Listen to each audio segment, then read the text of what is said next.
What's up? This is All Up in Your Biz with Yvonne Trakian, and I am here with Dr. Johnathan Fisher, cardiologist and author of Just One Heart. And folks, you know what I'm like. I'm usually the brain gal. Like, I love the brain, I love neuroscience, but I was just fascinated by Johnathan because I started to think about my own heart, right? So going from a teenager, I had what's called atrioventricular non-reentrant tachycardia. That's pretty much palpitations. Going into a big law firm, that escalated with lots and lots of stress. So I had 2 ablations on my heart. One, which was the latest one,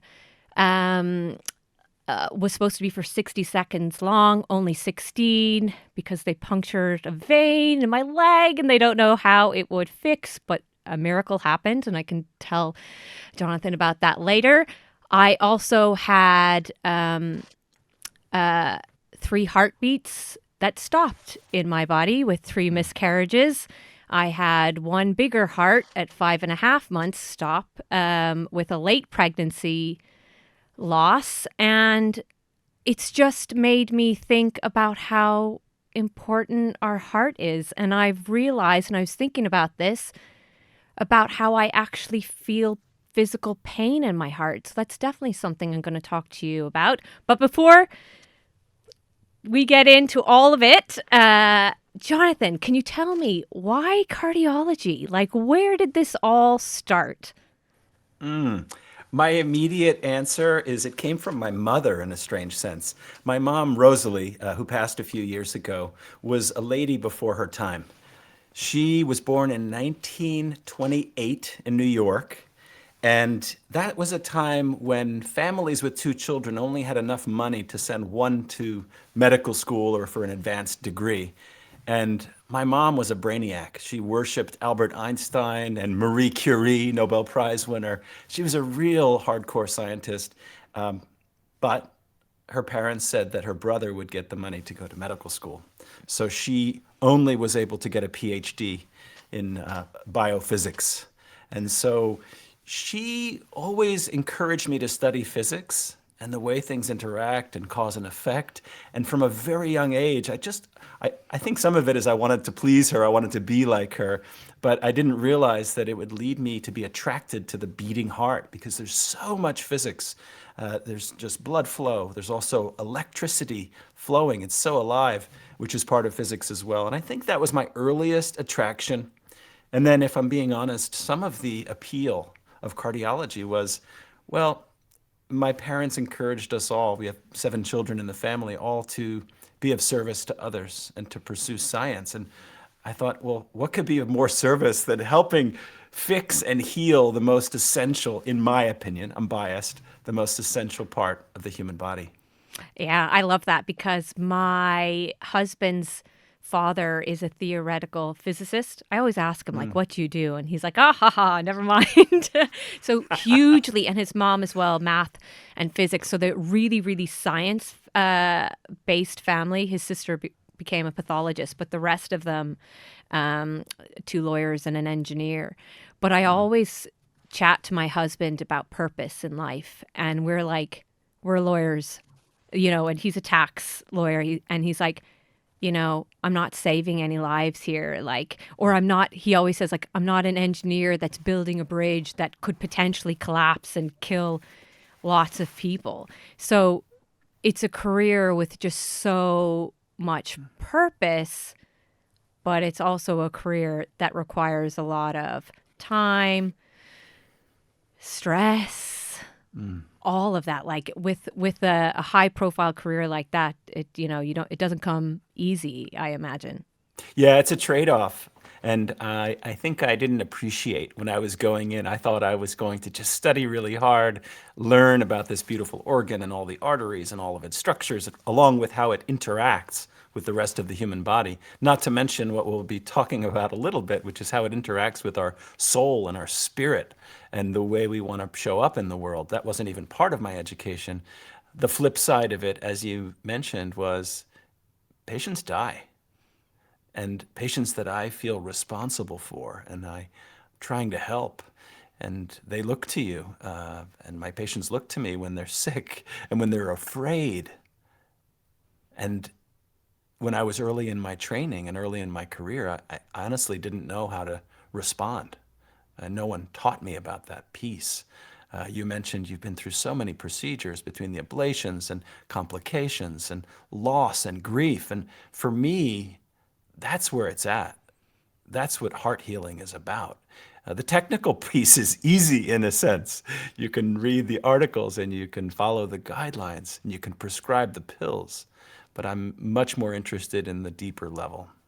Yeah, and it's just I think the heart is fascinating because when I was working in a law firm, I would get these insane palpitations. I'd go to and then on top of it, I wanted to exercise, so exercising and my heartbeat would be over 200 beats a minute, like just would all like ramp up from like just really quickly. But when I would go to a cardiologist, I had no answers. They were like, there's nothing that we can initially that's what would happen. Like, does stress have a massive impact on our heart Yeah. and the way it behaves? Yeah, absolutely. Well, Yvonne, if I may, I heard two parts to what you were just saying there. There's the question about stress, which we can get into for sure, and it's really important to understand. And what I'm fascinated by is the first part of what you said, which is what do we do when there are no answers? How do we be? How do we live? How do we live with the uncertainty of life? It's hard enough as it is, but now when there's uncertainty about our own hearts, if our heart is beating 200 beats a minute when normal is 60, or if our heart is stopping for seconds or even a minute or longer as we see. So hearts are so fragile, so vulnerable, as is life, and we don't we're not comfortable talking about what do we do when we don't know, because that's what gets to the existential fear that we all face. And I know that you were facing that, not just for yourself, but when you were pregnant and all of that. And these are the questions that, unless we dig a little deeper when I'm with my patients, unless we dig a little deeper, not only do my patients feel like they aren't being heard and they walk out the door saying, well, that was a waste of time and money, I feel the same way. I feel like this isn't why I went into this, to be a pill pusher. I went into this field to really connect with people on a deep level and to address that sort of deeper sense of why are we here? Yeah, I can help people live longer. In terms of the second part of your question, it's a huge question. Everybody's talking about stress right now. Just turn on the radio or the television or social media. There are books on anxiety and stress management. And for me, that really is the beginning of this conversation, which is if I want to show up for you as a patient or for any of the thousands of people that I've had the privilege of seeing, show up in my best way, I have to first address that piece of how is stress affecting me. And I can tell you, Yvonne, you're not the person who's feeling pain in your chest when you feel anxiety. As I describe in the book, there was many examples where I'm getting called to help people in your situation, and guess who else is feeling pain in their chest? I am, because I was experiencing it as well, and I've suffered from anxiety. And so, to answer your question, it's a beautiful and complicated conversation between the brain and the heart, between the mind and the heart, that connects our thoughts, feelings, beliefs, and emotions with the heart itself. And stress, while we can talk about that, and I'm happy to, is just one of dozens of emotions that each have their own interesting connection and impact on the beating heart itself and our health.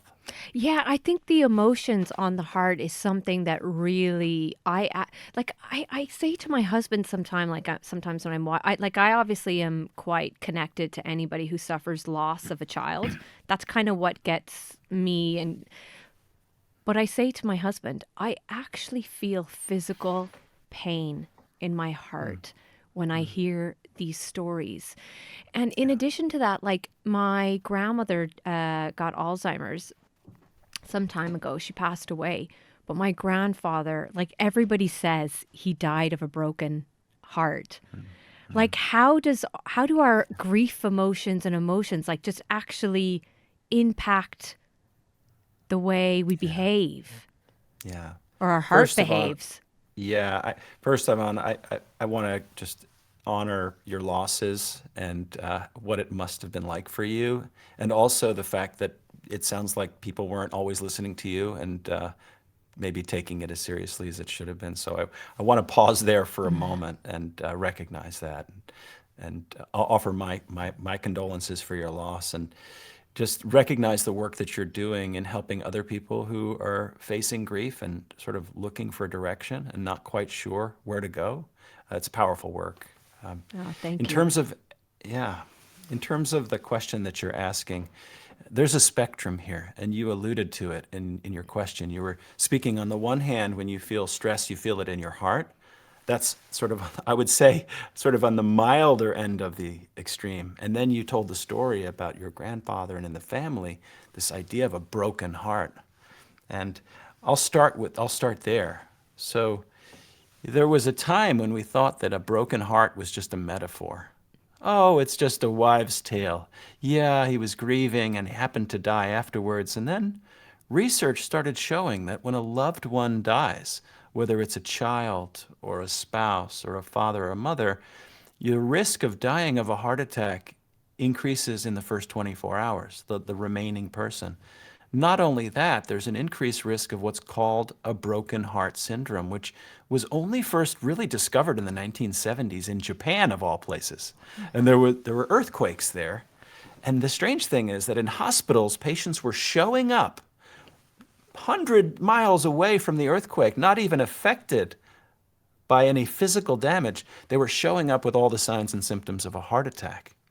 And when I saw my first patient with that, she was a young woman. They called me to the emergency room, and her heart was out of rhythm. She was having chest pain, and it certainly looked like a blockage in an artery of her heart, which is a typical cause of a heart attack. But I had a feeling that it wasn't that. So I asked her, has there been any stress going on? And she started to cry. She explained that her daughter had been readmitted to a drug rehabilitation program the day before. So here I am looking at her heart with an ultrasound, a special technique, and I saw that her heart was physically changing as we were there together. The shape of her heart was becoming larger, becoming weaker, and not pumping efficiently. And she was developing failure of her physical heart pump because of the emotional heart failure and the grief. And the answer is it's absolutely well known, well established now. The official term, if you're interested, is called Takotsubo cardiomyopathy. It's a fancy term, and it's kind of neat, this broken heart syndrome, because the first scientists in Japan looked at the picture of the heart, just as I saw in the picture, and they saw that instead of looking like a small football that was squeezing, it looked like a large lobster catching pot. They would catch lobsters in pots in Japan, and so they called it the lobster pot heart, which is Takotsubo in Japanese.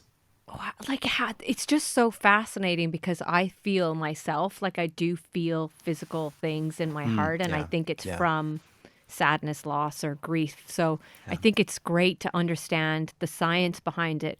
But my question would be like, you're obviously really aware of this and you're in tune to it, but are other physicians cardiologists when people present? Like, are Mm, they, do they talk about more of the kind of, I mean, it's still science, but yeah, it's yeah. more of not say spiritual side, but more of a like the life Mm, side, like the yeah. sadness that life brings, you know? Yeah, the short answer to that is we're getting there. And Okay. part of the work that I'm doing is educating physicians, both late in their career, who maybe are getting reviews where people and patients are saying, I didn't really like that. And so I'm called in to help them communicate and to listen on a deep level. And I'm also privileged to work with medical students and medical residents early in their training to say, we have to do this a different way. We have to do this a different way. Before I finish that answer, Yvonne, I realized I didn't fully answer the question you were asking before, which was about feeling pain in the heart and how Mm. does that happen. I wanted to give the background of the broken heart. And again, there's a lot here. I have a whole section on the science of the mind-heart connection. The short answer, and this is really important to recognize, when someone says, I'm feeling emotional pain, there are no sensations in the brain itself. The brain does not feel the pain. So the human body evolved to have a delicate interplay of the brain, which is the processor of emotions. It's the processor of the mind. It's not where the mind lives, even though we used to believe that the mind was only in the brain. The mind is really made up of the whole body and the brain itself. And so we need the heart, just like we need the gut. We have gut feelings, we have heart feelings. The hair on the back of our neck stands up when we feel emotion. So the body is where it's at. The word feeling, if I was surprised, I stopped to think about that when I was really numbed out for so long and I was trying to heal from my own losses. I was oddly struck that the word feeling meant that you actually had to feel something in your body because I wasn't feeling for so long. And now I realize that the reason we feel pain in the heart, that's part of the function of our heart and of our body, is to give signals and information to the brain. Now, whether we listen and whether we interpret those signals properly or whether we misinterpret them, that's a totally different story. But the heart itself can definitely feel pain. There are receptors. And sometimes the receptors get confused. We can have pain on the right side of our chest or in the belly or up in the neck or in the jaw or in the arm or in the lower arm. And it turns out that those pains are actually coming from the heart. So it's a interesting conversation about this idea that you asked about. Where does the pain from a broken heart come from? Much of it is from constriction of the blood vessels. And sometimes it's a decrease in blood flow, and sometimes it's a forceful heartbeat. But the overall message, Yvonne, that I want to get across is that we have to learn to listen to our bodies and sit quietly and tune in. And sometimes check the way we're interpreting the messages. We feel something in our heart and we think immediately, and I know you've been there. Oh my God, I'm going to die. This is the end, right? So isn't it interesting that the sensations in the physical heart can be misinterpreted? The mind then projects into a future that hasn't happened yet. And then fear really sets in and we get stuck in this cycle. I'm going to pause there. I know you asked a second part of the question just to see if you have any reactions, and then we can go back to It's how it's other doctors are doing. it's really fascinating to me because obviously when the heart starts beating that way, number one thing I would say is that, I've got a lot on my dad's side of the family cardiac issues, so they've all passed away from heart attacks. His mom, his dad, his brother recently just passed away at Christmas, 60. So I I'm always think, sorry. oh my God, like there's heart, actually, funnily enough, one of my uncles got some sort of heart seizure. He's really huge into health and fitness. Emergency services came, but he survived. But they actually have no idea what happened to his heart. Yeah. It's Yeah. That part of that gets into what do we do in the unknown, and recognizing that we have expectations of our medical providers, and I'm going to get back to the second part of the question that you asked in a minute. We have these expectations of experts. You're a lawyer. People expect certain things from you, like, well, you should be able to negotiate this for me, and you should be able to answer this question clearly. Come on, get me what I want. And so this whole trap of expectations also affects us in the medical field. And I think it's why a lot of doctors burn out and get stressed out, because the expectations on us can be so high that we have to have an answer for everything. The seizure of the heart, as you described it, which sounds like an abnormal heart rhythm. I can't tell you how many times we have conditions in medicine and conditions of the heart that we still, after 3,000 years of the development of modern medicine, just the last, let's say, 100 or so, we have so many unanswered questions that we have to keep pushing and pushing and pushing. I happen to believe that many of the answers are because we're not asking the right questions and we're not addressing the connection between our spiritual heart, our emotional heart, and our social heart. And how does that impact the nerve signals and the structure and function of our physical heart? And to get back to what I think it really is the most important piece of this whole conversation here, you asked about are doctors moving in this direction? You asked, well, do most doctors do this? Well, I certainly can't speak for most doctors. In the US alone, there's 950,000 physicians. So I've had a chance to speak to several thousand of them, but I can only tell you what I've heard. And what I notice is people who go into medicine in particular, and some other caregiving fields, most of us do it because we want to help other people. We have warm hearts, we have open hearts, and we have light hearts in a way. We want to bring lightness and inspiration and joy, and we come with these huge ideas about how we're going to be of service. And then what happens, and this happened to me in my first year of medical school, is you spend 3 months over a cadaver, a dead body, and there's very little mention of the person's history. There's some honoring of that. We talk about interviewing patients, but we don't really spend time talking about their spiritual needs and what's underneath the surface. And that's been lacking. And so between that and long hours and lack of sleep and excessive demands, even in the first year of medical school, that natural empathy, the natural empathy that so many doctors went into this field with, slowly begins to erode. And it's a sad thing to watch because it can happen over months and then years go by. And we've all met that doctor.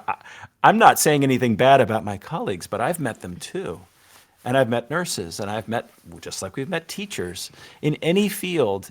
Once we start to lose that spark of empathy, that deep human compassion, that care and concern for not only recognizing the suffering of another, but committing to helping alleviate that suffering, when we start to lose that, we lose our connection with what matters the most. And that, for me, is the most important message, essentially, of the reason I wrote the book. It leads up to the final chapter on living with a warm heart. But you can't get that empathy back and that compassion back in a moment. It takes work. There's a process. We have to work on stress. We have to bring back joy. We have to bring back wholeheartedness. We have to open our hearts before we can have that deep connection with others and eventually with all beings in the world. If you want to manifest your dream life, then what are you waiting for? Pause Penny has created an amazing manifestation box to help you manifest your dreams. It is backed by neuroscience. 7 simple steps, and the box tells you how to do it all. Grab your manifestation box at pausepenny.com and use the code podcast20 for 20% off. Yeah, I think the empathy one is really interesting, and I think that there's a lack of it in, say, like, I obviously am not from the medical background, but I can see it in the legal background. And the reason is because we work in such a fast-paced environment. Like clients want to sell their companies, like say M&A, and these are the timelines, and you've got to work to these timelines, and it's go, go, go, do, and we're trying to keep up with this pace all the time that we're not sleeping as much as we should be. We don't get to exercise then because, we're whatever time we do get to sleep, we're using it to sleep and not exercise. But it's a kind of a function of society as well, that like we're just moving so fast and we want things so quickly that it's hard to know, like, how do we stop this? Yeah. How do we slow down? How do we slow down? And How do we sometimes, slow down? yeah, and we don't even prioritize our health then. We're just Yeah, like, I just have to go, go, go, do, make it to the top. And yeah, it's so true, Yvonne. And what you hit on there in research on empathy, one of the most interesting findings I had, they did a study on seminarians, people, who were going to become priests, and just to see what was going to impact their natural empathy the most. And it wasn't whether they were reading stories about being a good Samaritan. It wasn't about getting a lecture on how to help other people. You know what determined in the research study whether or not these seminarians helped somebody in need? It was if they were in a rush to get to their next class. It was whether they were rushing. And when we're rushing into the future, whether it's to serve our own needs or to please someone else or to running away from something, when we're in that mode of either leaning forward or leaning back, we're not in the place of receptivity that is required for empathy. And to answer your other question, I mean, I don't know. I don't know. There are books being written right now that we just have to slow down. This is unsustainable. In society, as you mentioned, in large organizations, small organizations, we're doing too much. Even in families, we're overscheduling our children. And we're putting yeah, all our priority on getting them to the soccer game or somewhere else instead of maybe just letting it go and spending some quiet time together. And I don't have an easy solution. I think we all have to decide together that we're losing that connection. And the only way to get back is to recognize it, to call it out, and to give ourselves permission not only to slow down, but eventually to take a pause, whether it's for a minute or for a day or even for a lifetime, just to live life a little slower and to say no to the prevailing corporate paradigm, which is go, go, go. I know. It's fascinating. God, it's just such an interesting. Like I wonder when it's going to change, and I think it's the new generation coming up. I think they're slowing down a bit. I see it myself. I really do think they are. But you mentioned a bit back about being numb and just having like anxiety and depression. Was that just from the expectation in being in medical school? And when did you have a light bulb moment of like, I've got to Yeah, figure, like, were you going on a downward spiral, or what, yeah, what gave you a bit of perspective to change up yeah. your mindset? Yvonne, some of it, I was just wired that way. I mean, even as a little kid, I was the kid who I was very playful, very curious, always asking questions, always exploring. Yeah. And I also wasn't the kid who would be in the center of the party or the center of the conversation. I was always the kid who was kind of like back here and just watching and observing. And what I was doing was essentially analyzing. I developed this ability to just watch and tell stories in my mind and look at how people were interacting and looking how the world was and telling stories and testing them out. And I thought that that made me a valuable person. Like, wow, who was it? It was Descartes, the philosopher, who said, "I think, therefore I am." Right? And so when I studied philosophy, and remember, I grew up in a family of very well-educated people who valued the mind, which is part of why my heart was ignored. My feelings were never discussed. So I said, "Oh, I think, therefore I am." Well, I think a lot, and I just kept thinking and thinking, and then the thoughts turned to anxieties and fears and worries and these manufactured stories about, what would this person think of me? What would this boy, this girl, this person, if I said the wrong thing, did the wrong thing, if I didn't look good? And so I really built up this external persona of performance and achievement and perfection that I carried with me for so long. And it was so hard. It took so much work. And meantime, there were all these feelings in my heart that I was ignoring, I was running away from. And the light bulb moment for me, a light bulb moment for me, there were many light bulb moments. But for me, the light bulb was when my best friend, who was the one person who helped me actually ask for help from a therapist when I was recognizing that it wasn't just anxiety, it was depression 15 years ago.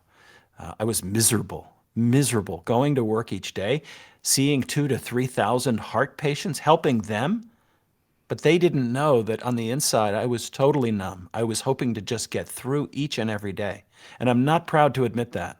But I need to say that because that's what about 10 to 20% of our healthcare providers are feeling right now. And in order to fix this system, we have to call it out. And some of us have to start telling our stories.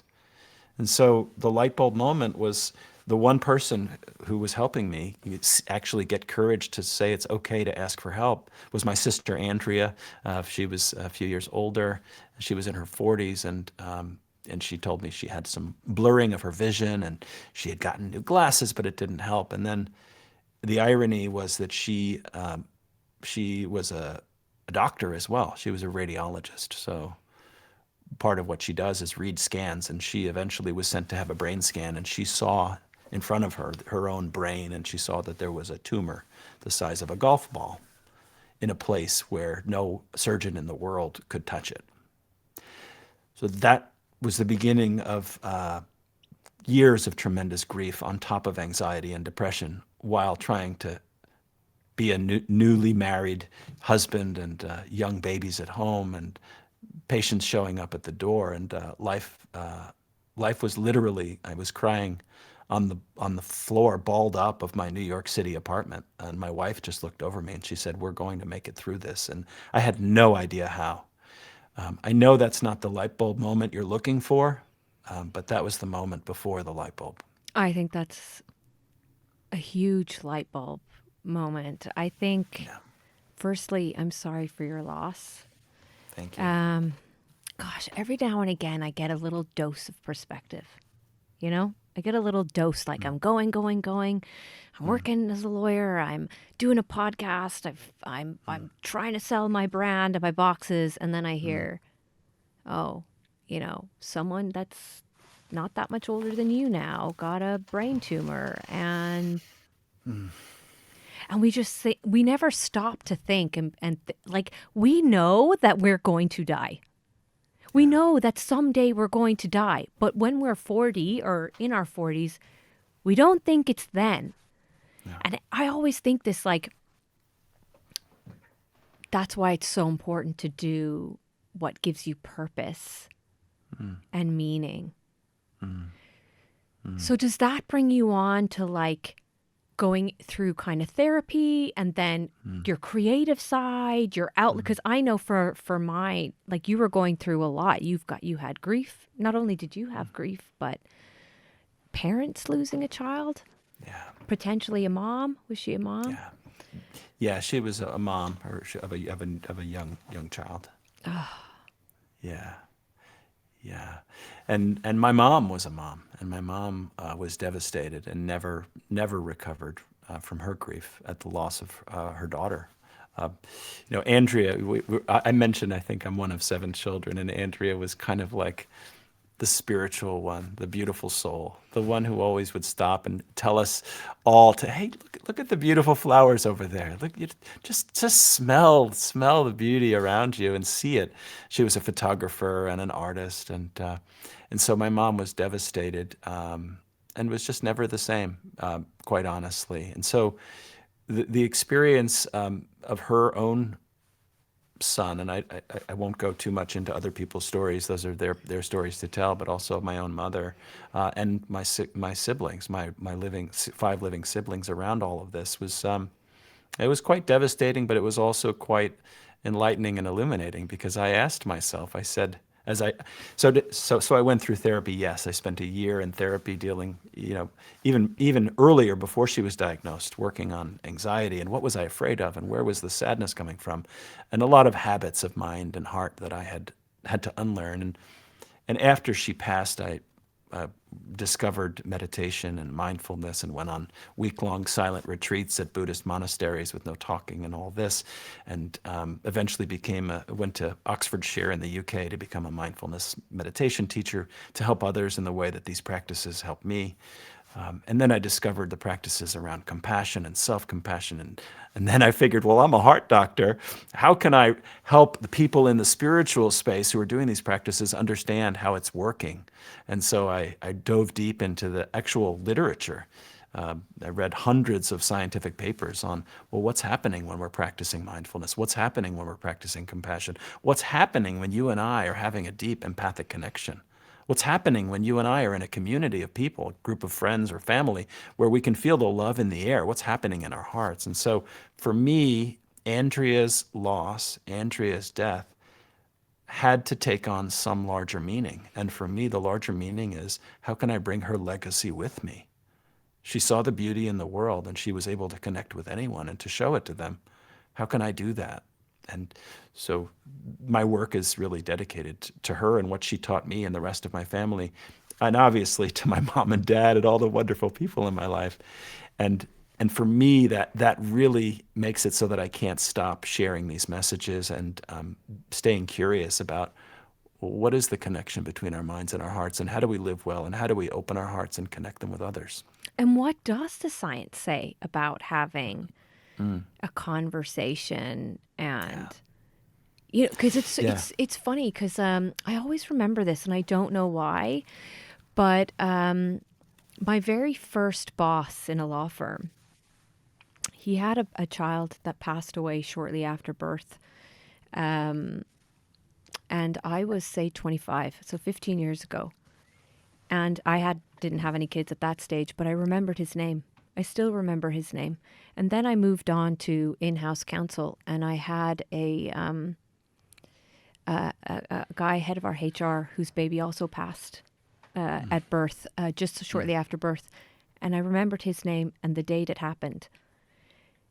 And separately, my friend had twins who had babies who'd passed away. And I said, he's kind of an old colleague, but I met him recently, say 2 years after the event. And I said the names to him and he was like, Yvonne, not even my best friends remember their names. So it's this like, and my first boss, I didn't even really know what it was at the time, but he said, you're very empathetic, Yvonne. He also said I was impatient, but You could be both. You could be both. it's like, and your drafting skills are very bad, but you are empathetic. And I was like, I know these, I know I'm pretty self-aware. My drafting skills are pretty brutal.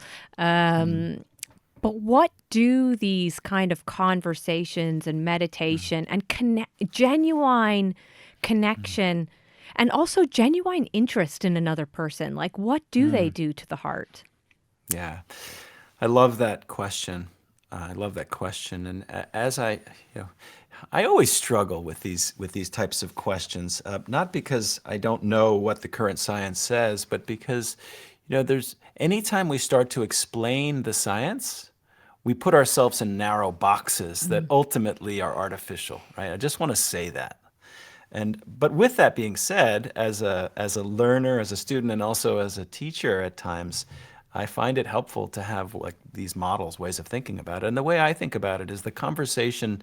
There's at least two conversations happening. There's one conversation happening inside of me. It's kind of a vertical conversation between my mind and heart, and that's happening moment to moment. And then there's a second conversation that's happening horizontally between me and you, right? And then there's a third conversation that happens more kind of in a circle or in a sphere. And the physiology, what's happening within our own minds and hearts, is related to what's happening chemically and energetically when we're connecting with others. So I think it's helpful to think about it in that way, kind of the vertical, the horizontal, and more like in the sphere when we're in community. And so we have to start with the vertical. What happens inside of me when I'm having emotions? And the way I see it, there are these three pathways in this conversation. Anytime you're feeling a feeling, whether it's grief that we've talked a lot about today, or whether it's fear or shame or anger, or let's not forget, we focus so much on stress. The good news in all of this conversation is just as all these emotions trigger these three pathways, so too can an opposite group of emotions, which I like to call, I coined the term, we have breakers of the heart breaking emotions. We have heart wakers as well. And how can we tap into these emotions? How can we cultivate them? How can we manifest them each and every day in our lives, experience our lives the way we want to? Okay, I'm getting away from myself. I sometimes allow myself to be free that way. So in the vertical sense, these conversations begin with any emotion. Let's say, you hear on the phone that somebody lost a loved one. Immediately, as a sensitive person, you have thoughts, oh no, this is horrible. It was such another tragedy in my life. And then the brain itself has what's called the limbic system, which is part of the most ancient part of the brain, which sets off an alarm bell in the amygdala, which is these little almond-shaped structures on both sides of the center of our brain. And that really is part of our 2 million-year-old wiring, is to set off this fight or flight reflex. And it's just supposed to cause an immediate action. So we feel grief and we feel sadness. So there are emotions that happen. That triggers a neurochemical release inside the brain and immediately in the body. And these chemicals, when they're the stress hormones, we can talk separately about those heart-waking hormones. Around grief, sadness, anger, etc., we can have a release of the stress hormones, dopamine, epinephrine, norepinephrine, cortisol. And these hormones then, so now we're in the second phase. First part of the conversation is in the mind. We have thoughts, sensations, memories, phone calls. They trigger emotions, which trigger activities in the brain. The second step is these neurochemicals then have messages sent to the body, throughout the body. Every system, every cell in the body experiences these chemicals. Now, some cells are going to cause your hairs to stand on end. Some are going to cause your stomach to go in knots. Some of them are going to cause your heart to beat faster. Some of them are going to constrict all the blood vessels in your body so your blood pressure goes up, and then your heart has to work even harder. And what happened? We got a phone call. And the third part in this pathway, we have the mind, changes in the mind, we have changes in the body. The third part in the pathway is our behavior. The whole point of human evolution The whole point of feelings, the whole point of emotions is to move our bodies. That's what emotion means in Latin. E movere, which means to move the body. So then the third part of this conversation is how does our behavior change when we experience an emotion? And sometimes we think, well, I'm not doing anything, I'm just sitting still. Well, we may be slightly withdrawing. We may be pulling ourselves, closing ourselves down, contracting, pushing others away when we have these feelings. We may run into the fire. We may be drama seekers, whatever it is. We're all different that way. And so some of us may eat unhealthy food, sit in front of the television, scroll the internet for hours and days on end to soothe ourselves, to numb these feelings that we don't want to experience. There's a whole spectrum of emotions and behaviors, rather. And some of them drive us towards lower health, down this spiral where our body then becomes sick and then we experience more negative emotions and we get stuck on this downward spiral described by Barbara Fredrickson, a psychologist from UNC in North Carolina. And some of them, when we have positive emotions, can do exactly the opposite. They can uplift us. They can lead us towards life affirming, towards positive behaviors that help support our physical health, which then lead to more positive health. That is the vertical axis alone. It's a much longer conversation to talk about. And I know you've had amazing experts like Emma Sapaya, and you're going to have Jim. Well, I shouldn't even tell you your guests who you're going to have, but I really love these things, and I love all the guests that you have on your amazing program. So I'll let them tell that part of the conversation. And I do go into some detail in the book in chapter 12 on living with a warm heart, and I go through the whole science of empathy in all of its dimensions. Thank you for that. One question as a cardiologist, like that, I think of kind of fear crops up, and we know kind of negativity sells a lot. During COVID or during times now where we have various wars and stuff, and you turn on the TV and you see it a lot. So, like, let's say during COVID, did you see patients presenting with more heart conditions during that time, whether they were just pain in their heart, but the underlying or underpinning it was potentially fear? Absolutely, absolutely. During COVID, well, again, this comes back to the very first conversation that you and I had at the beginning of this talk. We talked about the unknown, right? We think we know so much in medicine. And when COVID was first starting, we were seeing patients coming in with heart attacks, with blood clots, with heart damage, with heart failure, with high blood pressure, even. So that was early stage. And then months later, we were seeing people who had this so-called long COVID. And they were coming into my office saying, well, my heart is still racing, but I only had COVID 6 months ago. And we discovered that COVID affects the nervous system. In some people, it can affect it for a long period of time, affecting blood pressure and heart rate, et cetera, et cetera. So there's the physical impact of COVID. We're absolutely, Yvonne. We know that COVID increased the risk of heart disease of many, many kinds. And then there's the psychological piece, which is, I think, far more devastating. I saw, and many of my colleagues saw, and this is why healthcare really changed during COVID all around the world, and why it pushed what we can do in our healthcare system to the limits, to the brink, because we were not prepared for these situations where patients were dying, but they weren't allowed to be with the ones they loved. Their families were kept outside, which really added to this tragedy. Imagine not only dealing with the fact that you have an illness that people can barely understand because it's so new. Now you're being told that in your moment of dying that your mother and father and husband or wife can't come in to be with you. And sometimes they would be on a video camera in those moments. And what does that do to the family? That's the patient's side. What does it do to the families who are still alive today, who've lost loved ones during COVID, who weren't able to be there, the guilt and the shame and all? It's very, very complex. And that's just the tip of the iceberg. But in another way, like even if someone didn't get it or had it or didn't or whatever, like did you find that even just by watching the news, reading the paper, that Yeah. people were presenting more because it was more fear, like they were fearful of getting it? Or let's say, I know I turn on the news now and there's a lot of, there's war and it's sadness and there's Yeah. children that are dying. And Yeah. cannot watch it, and I can't Mm. watch it on social media. And it's not Yeah. that I want to turn a blind eye to it, but what happens to Yeah. me is after I had the loss of the baby, I got Mm. reoccurring nightmares, and they're Mm. starting to come back if I watch anything related, to Yeah. so does it Yeah. watching the news, is that Mm. impacting? Yeah. It is. It is. There's so much there, Yvonne. So for many people, it brings up memories and painful memories, and many people have post-traumatic stress disorder, um, and this can bring that up again. What's happening in the world, whether it was COVID, or whether it's war, whatever it is, stress in all of its forms can activate the mind.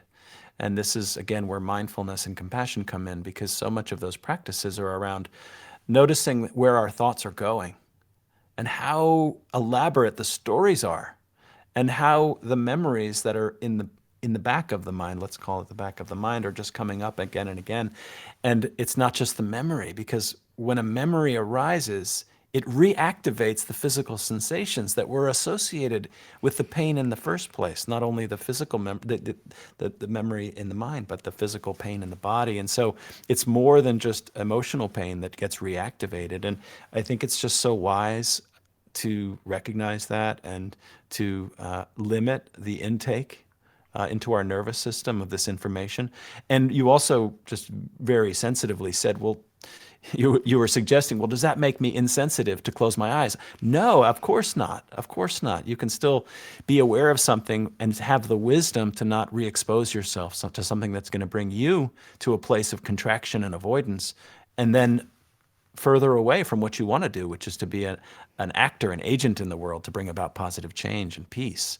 So, and in terms of for other people, during COVID and otherwise, it happens all the time, Yvonne. There isn't a single day in my clinic. Yesterday, I was in clinic and I saw, I don't know, I'll see, 20 or 23 or 4 patients a day.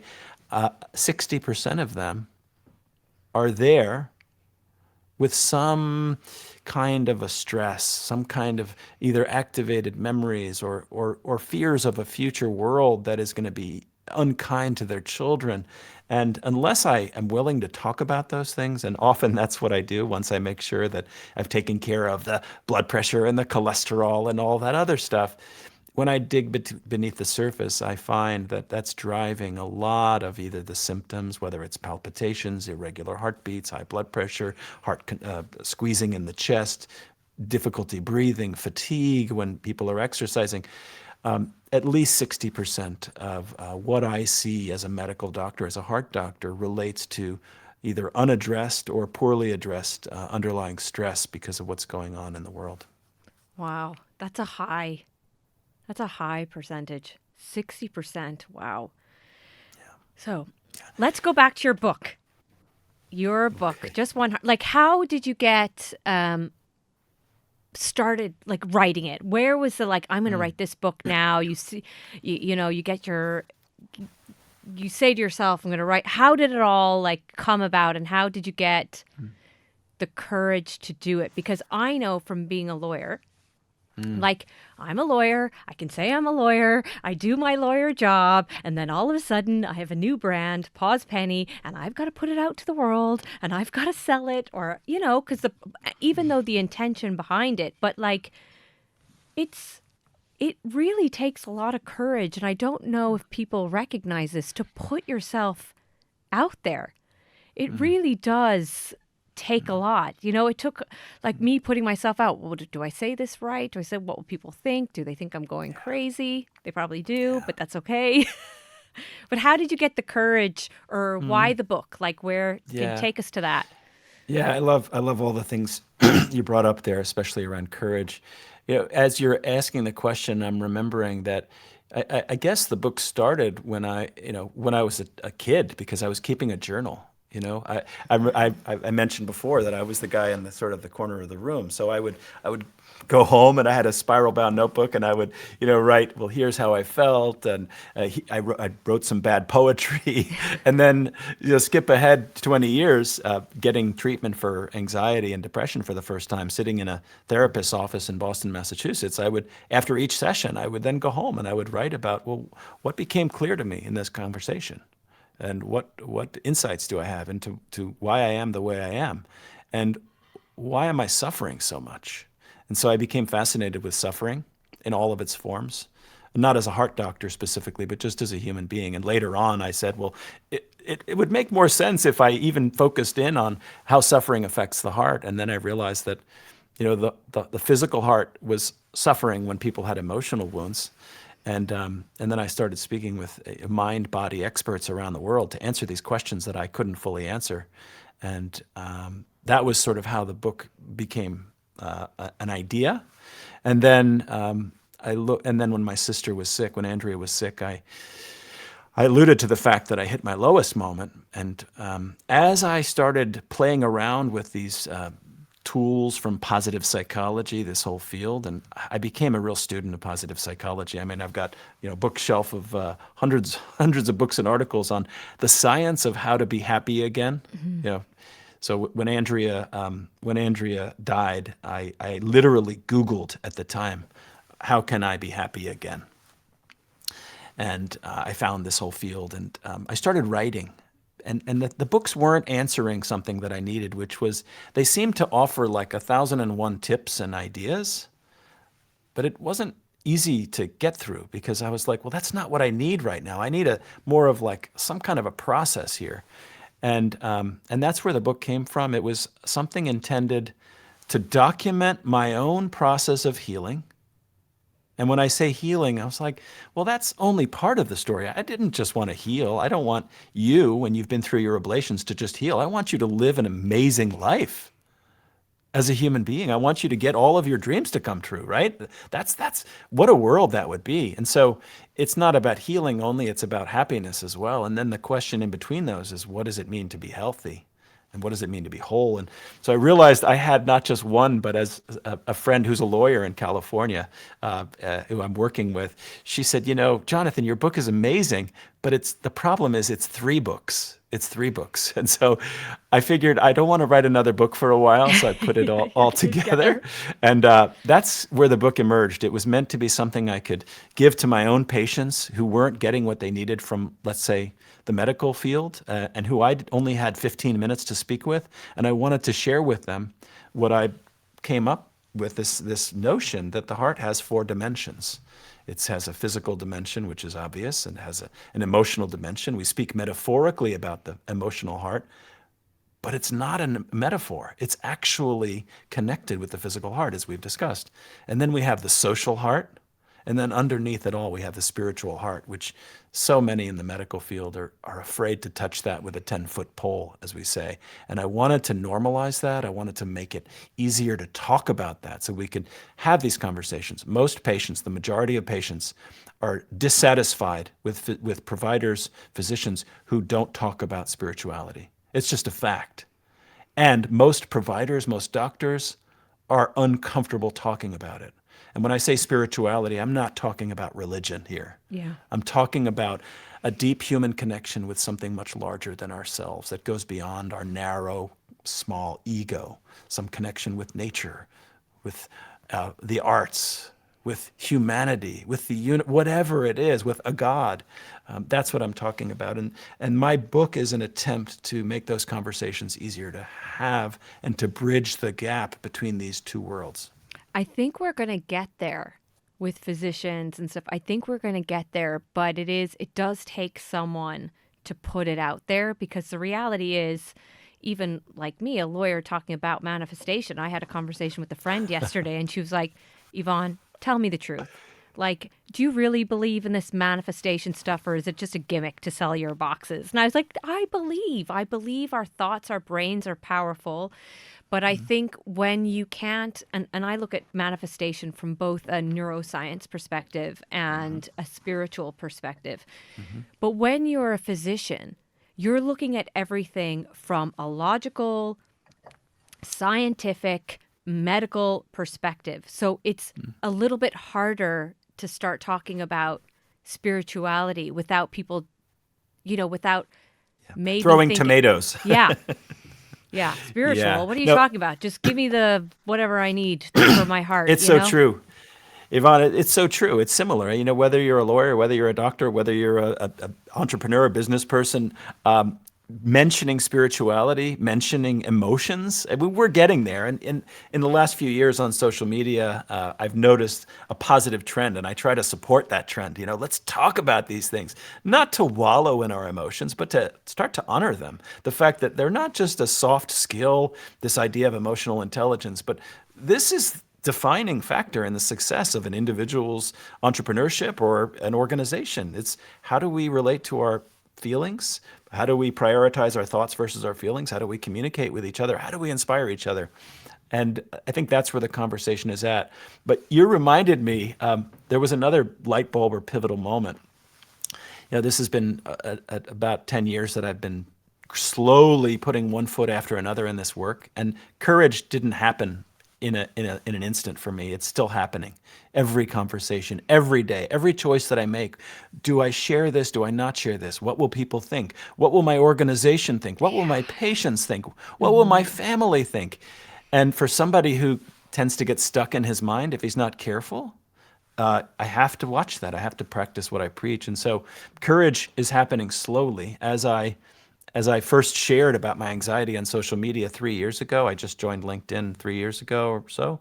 I was terrified, and yet I felt like it was necessary to begin this process. And the response was an opposite response of what I expected.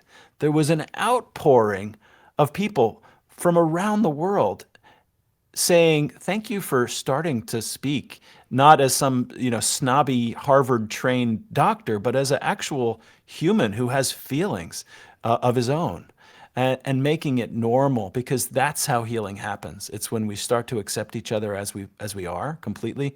And as many messages as I got on social media on the front, like on the page, it's really in the direct messages where people would say, I've been following you for a year.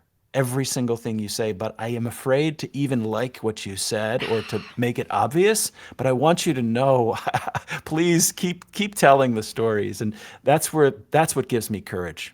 Yeah, I actually get that also. I don't have as big a following as you. I've what 10% of what you have. You've built up an amazing community. But in fact, it's in the DMs that I get messages saying, I'm a general counsel. It's all lawyers as well. I'm a lawyer. I love what you're doing. I'm head of a department. I love the manifestation box. I actually just bought it. Or keep talking about and then you just think to yourself, hold on. If I'm thinking it, a lot of other people probably are too. And if we can just live with being our authentic selves, I think like that anxiety and depression and fear and that loop of thought in our head can often happen when we're overthinking how other people will think of us. Yeah. Whereas if we just say, I've got to let go and be authentic and just be myself. And there's going to be some people who like me and some people don't. But it really resonates when you talk about like your colleagues, your family, your organ. Like, I work for, a biotech company. In fact, we work with cardiologists a lot because we have a rare disease called AL amyloidosis.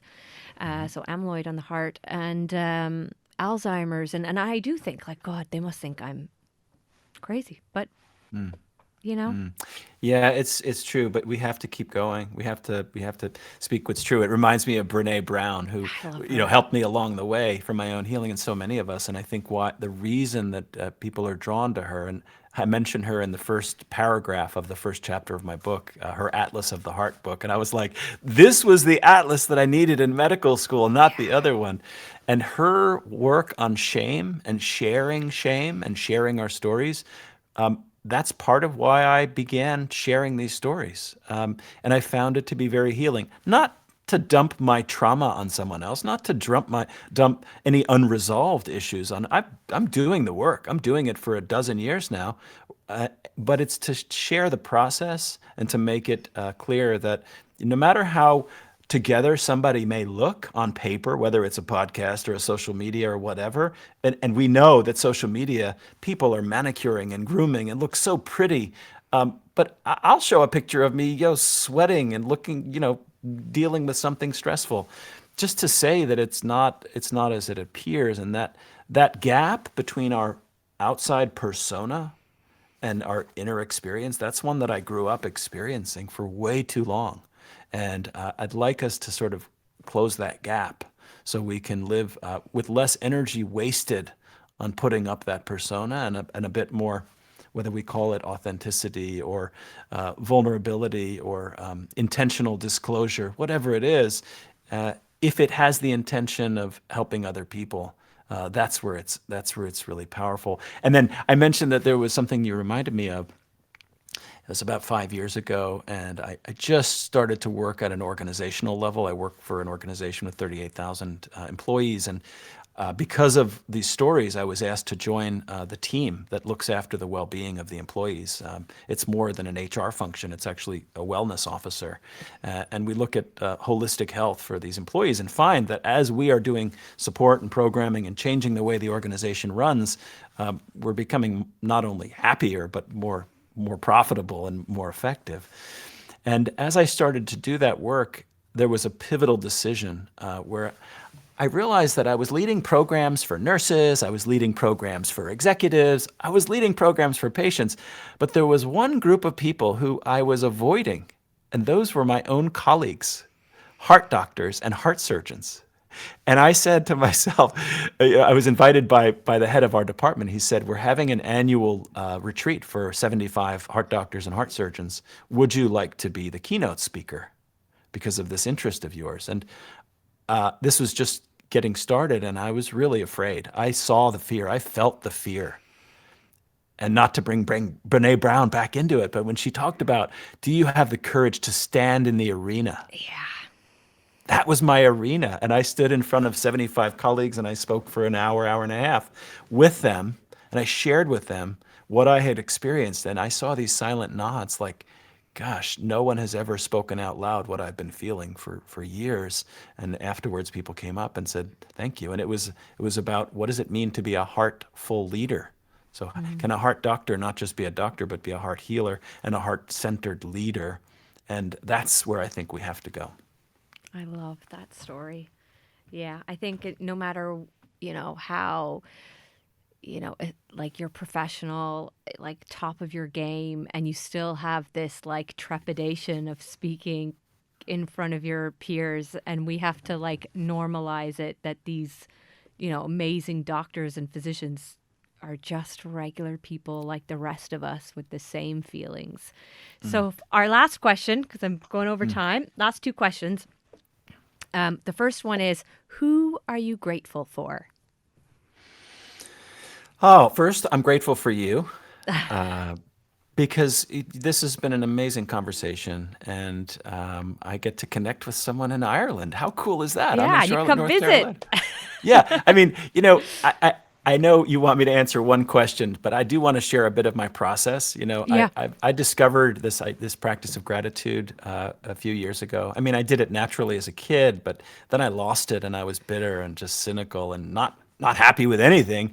And now, as I've practiced gratitude, when you ask that question, I could find 100 people and things to be grateful for. I'm grateful for people who developed this app platform that we're having a conversation. What cool technology. I'm grateful for Dan, who's in your studio, who's helping us with this, right? So seriously, You like how know, often do people thank Dan? yeah, yeah. Thank you, Jan. And do you know So what's funny, yeah, Jonathan, about this? yeah. I have been, when I've asked people at the end of conversation, who are they grateful for? Two people have said me. And those two people, like you said, are people that already have a daily gratitude practice.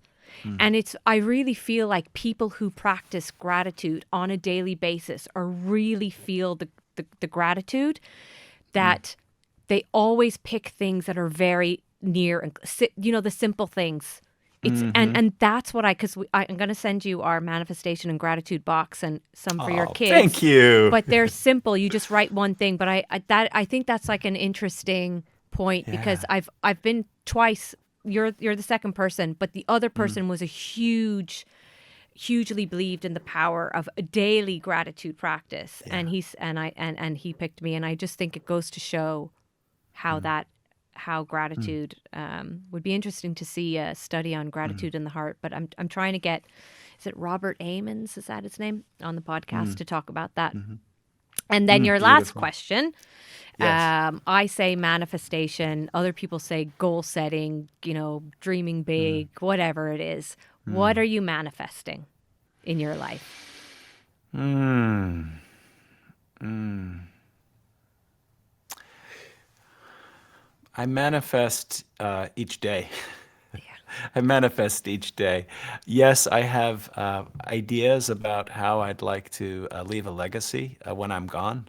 And I think about how I want to be remembered. Mm. And I know that may seem odd. I look, I don't look like an old man yet, a few gray hairs.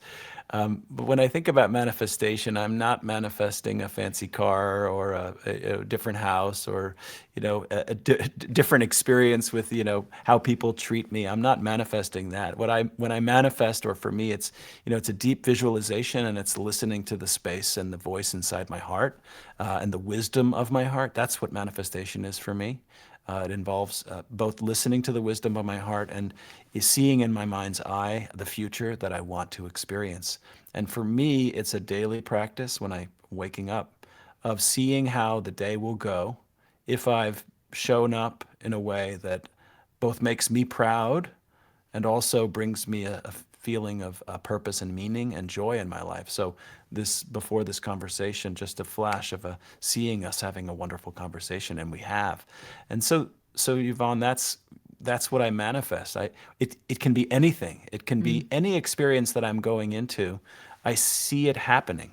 Like a professional athlete, as will do, and all the best athletes for the last 40 years, they practice this, and we know that when we manifest or visualize, we're training the neural pathways, not only in the front of the brain, but in the cerebellum, the back of the brain, which affects the way we move our body and the balance that we feel. So this is very real. It's very real, and it affects our hearts because when we manifest or visualize or bring into the world experiences that contract our hearts and bring us into more fear and avoidance, our hearts feel it. Our hearts change shape. And on the flip side, when we choose to have experiences that bring us closer to what matters to us, whatever that is, or closer to other people, or closer to the world, our hearts expand in a good way. Our blood flow improves, and our physical health shows it. So that's what I manifest.